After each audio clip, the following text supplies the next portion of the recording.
में बिजली पहुंचाने की जिम्मेदारी पश्चिम गुजरात विज कंपनी लिमिटेड यानी पीजीवीसीएल पर है।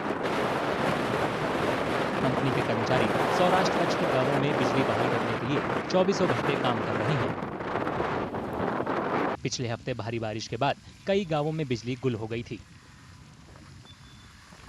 एवा इमरजन्सी અમે ટ્રાન્સફોર્મર બદલાવાનું વર્ક કરી છે અને અમારી ટીમો ચારે દિશામાં બધી જ ટીમો લગભગ અત્યારે બધી સતત 4 થી 5 દિવસથી સતત કાર્યરત છે અને ટાઈમ ઓવર જોયા વગર અત્યારે સતત કોઈ જગ્યા પોલ પડ્યા હોય, કોઈ જગ્યા કોઈ પણ નુકસાન થયું હોય, કોઈ ગ્રાહકની ઇમરજન્સી શોર્ટ સર્કિટ થઈ હોય અને એવી બધી પબ્લિકના હિતમાં અમે સતત કાર્યરત છે।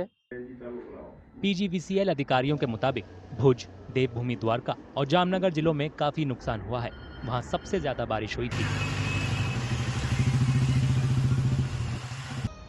बारिश इतनी तेज़ थी और पवन भी इतना तेज़ था कि हमारे रूटीन कंप्लेन के सामने 3 गुना या 4 गुना कंप्लेन आई है।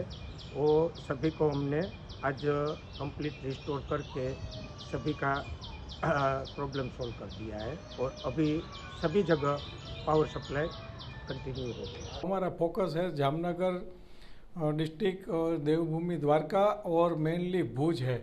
जहाँ भुज में भी अब मांडवी डिस्ट्रिक्ट और जो बॉर्डर के इलाके हैं उसमें बारिश ज़्यादा थी, इसलिए पावर रिस्टोरेशन में थोड़ी दिक्कत आ रही है वाटर लॉगिंग की।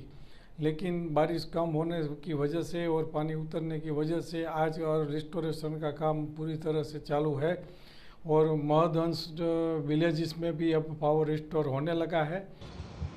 पीजीवीसीएल अधिकारियों का कहना है कि सौराष्ट्र कच्छ में बिजली बहाल करने के लिए 1200 टीम में 5000 कर्मचारी काम कर रही हैं।